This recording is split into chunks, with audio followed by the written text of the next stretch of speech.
नमस्कार, मैं हूँ न्यूमरो एस्ट्रोलॉजर उत्तम और टीटीएन वीडियोज़ में आपका स्वागत है। आज हम लोग देखेंगे रीज़न नंबर 22 क्यों आपको एक न्यूमरो एस्ट्रोलॉजर के पास जाना चाहिए और वो है आस्किंग अबाउट द फ्यूचर।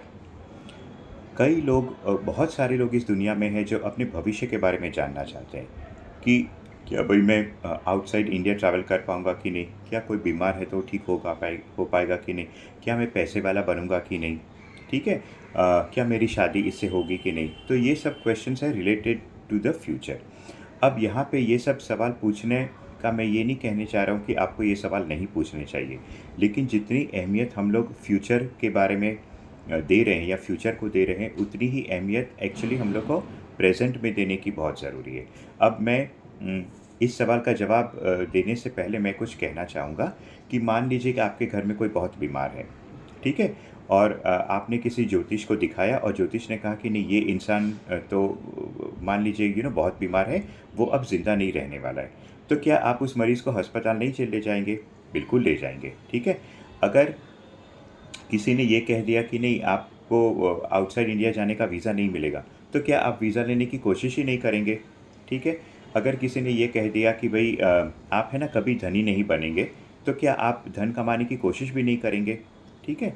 तो ये एक टाइप का गाइडेंस है फ्यूचर का, लेकिन इसको आप 100% मान के उस हिसाब से आप नहीं चल सकते हैं। इसलिए मेरा आपसे ये कहना है कि अ, फ्यूचर के बारे में पूछने के साथ-साथ, साथ ही साथ में ये भी पूछिए कि उसकी रेमेडीज़ क्या है। फॉर एग्ज़ाम्पल सपोज़ किसी को कोई ये पूछने आया कि मुझे नौकरी मिलेगी कि नहीं? तो साथ ही साथ में ये भी पूछिए कि नौकरी मिलने के लिए एक सही सवाल ये होना चाहिए कि भई नौकरी मिलने के लिए मुझे क्या करना चाहिए?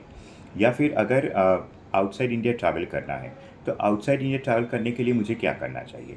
तो मेरा फ़ोकस बेसिकली टीटीएन में क्या होता है रेमेडियल रेमेडीज़, यानी कि मैं एक रेमेडियल न्यूमरो एस्ट्रोलॉजर हूँ, जो लाइफ़ के प्रॉब्लम्स सॉल्व करने में मानता हूँ और फ्यूचर प्रेडिक्शन में मैं कम मानता हूँ। ठीक है?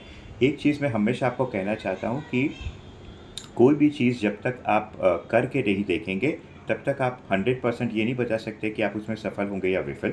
तो कोई भी एस्ट्रोलॉजर हो या कोई भी ओकल्ट साइंटिस्ट आपको जो भी प्रेडिक्शन करे, लेकिन वो प्रोसेस से आपको गुज़रना बहुत ज़रूरी है। फॉर एग्ज़ाम्पल अगर कोई कैंसर से पीड़ित है और किसी एस्ट्रोलॉजर ने कह दिया कि नहीं ये इंसान तो अब ज़िंदा नहीं रहने वाला है, तो इसका ये मतलब नहीं है कि आप उसकी ट्रीटमेंट करवाना बंद कर दो। ठीक है? ट्रीटमेंट तो आपको करवानी ही है और साथ ही साथ में उसकी रेमेडीज़ करवानी है, जिससे हम लोग ये उम्मीद कर सकें कि वो इंसान ठीक हो जाए।